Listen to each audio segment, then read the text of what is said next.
1 Reis, capítulo 14, versículo 1 ao capítulo 15, versículo 24. Por esse tempo, Abias, filho de Jeroboão, ficou doente. Jeroboão disse à sua esposa: Ponha um disfarce para que ninguém reconheça que você é minha esposa e vá a Siló falar com o profeta Aías, o homem que me disse que eu seria rei sobre este povo. Leve para ele um presente de 10 pães, alguns bolos e uma vasilha de mel. Ele lhe dirá o que acontecerá com o menino. A esposa de Jeroboão foi à casa de Aías em Siló. Ele já estava velho e não podia mais enxergar. O Senhor, porém, tinha dito a Aías: A esposa de Jeroboão virá aqui, fingindo que é outra pessoa. Perguntará a respeito do filho dela, pois ele está doente. Transmita-lhe a resposta que eu darei a você. Quando Aías ouviu os passos dela junto à porta, disse: Entre, esposa de Jeroboão. Por que finge ser outra pessoa? Tenho más notícias para você. Leve a seu marido Jeroboão essa mensagem. Assim diz o Senhor, o Deus de Israel: Eu o exaltei dentre o povo e o fiz líder de Israel, meu povo. Arranquei o reino da família de Davi e o entreguei a você. Mas você não tem sido como o meu servo Davi, que obedeceu a meus mandamentos, me seguiu de todo o coração e sempre fez o que me agrada. Você pecou mais que todos os que vieram antes. Fez para si outros deuses e me enfureceu com seus bezerros de ouro. Sim, você me deu as costas. Por isso, trarei desgraça sobre sua família e destruirei todos os seus descendentes do sexo masculino em Israel, tanto escravos como livres. Queimarei sua dinastia como se queima lixo, até que tenha desaparecido. Os membros da família de Jeroboão que morrerem na cidade serão comidos pelos cães, e os que morrerem no campo serão comidos pelos abutres. Eu, o Senhor, falei. Então Aías disse à esposa de Jeroboão: Volte para casa. Quando você puser os pés na cidade, o menino morrerá. Todo Israel lamentará a morte dele e o sepultará. Ele será o único membro de sua família que terá um sepultamento digno, pois esse menino é o único de toda a família de Jeroboão, do qual o Senhor, o Deus de Israel, se agradou. Além disso, o Senhor levantará um rei sobre Israel e destruirá a família de Jeroboão. Isso acontecerá hoje, agora mesmo. O Senhor sacudirá Israel como a corrente de água agita as canas de junco. Arrancará os israelitas dessa boa terra que deu a seus antepassados e os dispersará além do rio Eufrates, pois enfureceram o Senhor com os postes que levantaram para adorar a deusa Azerá. Ele abandonará Israel, porque Jeroboão pecou e fez Israel pecar com ele. Então a esposa de Jeroboão voltou a Tirza, e o menino morreu no instante em que ela entrou em casa. E todo Israel sepultou e lamentou por ele, conforme o Senhor havia anunciado por meio do profeta Aías. Os demais acontecimentos do reinado de Jeroboão, as guerras e o modo como governou estão registrados no livro da história dos reis de Israel. Jeroboão reinou em Israel por 22 anos. Quando morreu, se reuniu a seus antepassados. Seu filho Nadab foi seu sucessor. Enquanto isso, Roboão, filho de Salomão, reinava em Judá. Tinha 41 anos quando começou a reinar. Reinou por 17 anos em Jerusalém, a cidade que o Senhor havia escolhido dentre todas as tribos de Israel como lugar para o seu nome. A mãe de Roboão era uma mulher amonita chamada Naamá. O povo de Judá fez o que era mal aos olhos do Senhor e provocou sua ira com os pecados que cometeu, pois foram ainda piores que os de seus antepassados. Construíram santuários idólatras, levantaram colunas sagradas e postes de Azerá em todos os montes e debaixo de toda árvore verdejante. Havia até mesmo prostitutos cultuais por toda a terra. O povo imitava as práticas detestáveis das nações que o Senhor havia expulsado de diante dos israelitas. No 5º ano do reinado de Roboão, Sisaque, rei do Egito, subiu e atacou Jerusalém. Saqueou os tesouros do templo do Senhor e do palácio real. Roubou tudo, incluindo os escudos de ouro que Salomão havia feito. Mais tarde, o rei Roboão fez escudos de bronze para substituí-los e os confiou aos oficiais da guarda que protegiam a entrada do palácio real. Sempre que o rei ia ao templo do Senhor, os guardas levavam os escudos e em seguida os devolviam à sala da guarda. Os demais acontecimentos do reinado de Roboão e tudo o que ele fez estão registrados no livro da história dos reis de Judá. Houve guerra constante entre Roboão e Jeroboão. Quando Roboão morreu, foi sepultado com seus antepassados na cidade de Davi. Sua mãe era uma mulher amonita chamada Naamá. Seu filho Abias foi seu sucessor. No 18º ano do reinado de Jeroboão, filho de Nebate, Abias começou a reinar em Judá. Reinou por 3 anos em Jerusalém. Sua mãe se chamava Maaca e era neta de Absalão. Cometeu os mesmos pecados que seu pai e não foi inteiramente fiel ao Senhor seu Deus como seu antepassado Davi. Mas, por causa de Davi, o Senhor seu Deus permitiu que seus descendentes continuassem a brilhar como uma lâmpada em Jerusalém e deu a Abias um filho para reinar depois dele.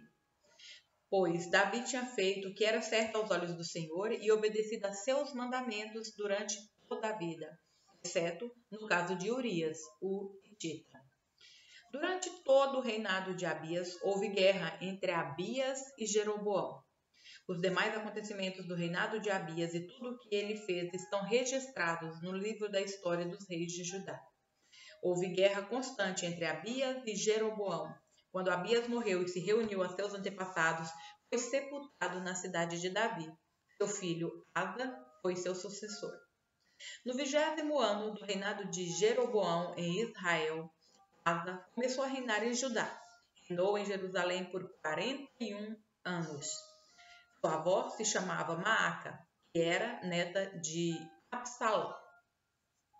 Asa fez o que era certo aos olhos do Senhor, como seu antepassado Davi. Expulsou da terra os prostitutos cultuais e removeu todos os ídolos que seus antepassados haviam feito. Chegou a depor sua avó, Maaca, na posição de rainha-mãe, pois ela havia feito um poste obsceno para a deusa Azerá. Derrubou esse poste obsceno e o queimou no vale do Cedron. Embora os santuários idólatras não tivessem sido removidos, o coração de Asa permaneceu inteiramente fiel ao Senhor durante toda a sua vida. Ele trouxe para o templo do Senhor a prata, o ouro e os diversos utensílios que ele e seu pai haviam consagrado. Houve guerra constante entre Asa e Baasa, rei de Israel. Baasa, rei de Israel, invadiu Judá e fortificou Ramá, a fim de impedir que qualquer um entrasse ou saísse do território de Asa, rei de Judá. Em resposta, Asa juntou toda a prata e todo o ouro que restava na tesouraria do templo do Senhor e no palácio real.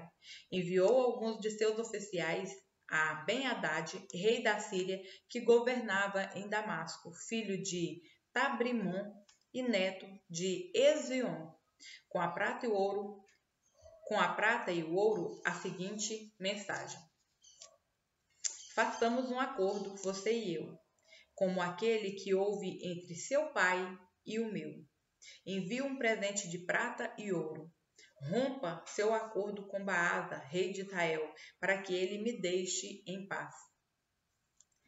Ben-Hadad aceitou a proposta do rei Asa e enviou os comandantes de seu exército para atacarem as cidades de Israel. Eles conquistaram Ijum, Dan, Abel-Bet-Maaca e todo o Quinerete, bem como a terra de Naftali. Quando Baasa, rei de Israel, soube do que havia acontecido, abandonou seu projeto de fortificar Ramá e permaneceu em Tirza. Então o rei Asa decretou que todos os homens de Judá, sem exceção, ajudassem a levar embora as pedras e a madeira usadas por Baasa para fortificar Ramá. Asa empregou esses materiais para fortificar a cidade de Geba, em Benjamim, e a cidade de Mispá. Os demais acontecimentos do reinado de Asa, a extensão de seu poder, tudo o que ele fez e o nome das cidades que ele construiu estão registrados no livro da história dos reis de Judá. Em sua velhice, sofreu uma doença nos pés. Quando Asa morreu, foi sepultado com seus antepassados na cidade de Davi. Seu filho Josafá foi seu sucessor. Atos, capítulo 10, versículos 1 ao 23. Morava em Cesareia um oficial do exército romano chamado Cornélio, capitão do regimento italiano. Era um homem devoto e temente a Deus, como era também toda a sua família. Dava aos pobres esmolas generosas e sempre orava ao Senhor. Certa tarde, por volta das 3 horas, teve uma visão na qual viu um anjo de Deus vir em sua direção e dizer: Cornélio.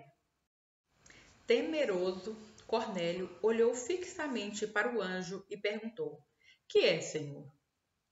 E o anjo respondeu: Suas orações e esmolas subiram até Deus, e ele as guarda na memória. Agora envia alguns homens a Jope e manda buscar Simão, também chamado Pedro. Ele está hospedado com Simão, um homem que trabalha com couro e mora à beira do mar. Assim que o anjo foi embora, Cornélio chamou 2 servos de sua casa e um soldado devoto de seu grupo de auxiliares. Ele lhes contou o que havia acontecido e os enviou a Jope. No dia seguinte, quando os mensageiros de Cornélio se aproximaram da cidade, Pedro subiu ao terraço para orar. Era cerca de meio-dia e ele estava com fome.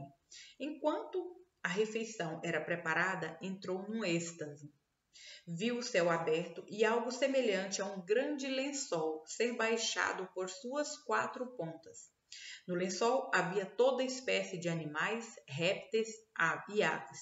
Então uma voz lhe disse: Levante-se, Pedro, mate e coma. De modo nenhum, Senhor, respondeu Pedro. Jamais comi coisa alguma que fosse considerada impura e imprópria. Mas a voz falou novamente: Não chame de impuro o que Deus purificou. A mesma visão se repetiu 3 vezes. Então, subitamente, o lençol foi recolhido ao céu. Pedro ficou perplexo, pensando em qual seria o significado da visão. Nesse momento, os homens que Cornélio tinha enviado encontraram a casa de Simão. Eles se aproximaram do portão e perguntaram se estava hospedado ali Simão, também chamado Pedro. Enquanto Pedro ainda refletia sobre a visão, o Espírito lhe disse: 3 homens vieram procurá-lo. Levante-se, desça e vá encontrar-se com eles. Não hesite em acompanhá-los, pois eu os enviei. Pedro desceu e disse aos homens: Eu sou quem vocês procuram. Por que vieram? Eles responderam: Cornélio, um oficial romano, nos enviou. Ele é um homem devoto e temente a Deus, respeitado por todos os judeus. Um santo anjo o instruiu a chamar o Senhor à casa dele, para que ele ouça sua mensagem. Então Pedro convidou os homens para se hospedarem ali aquela noite. No dia seguinte foi com eles, acompanhado de alguns irmãos de Jope. Salmos, capítulo 133, versículos 1 ao 3.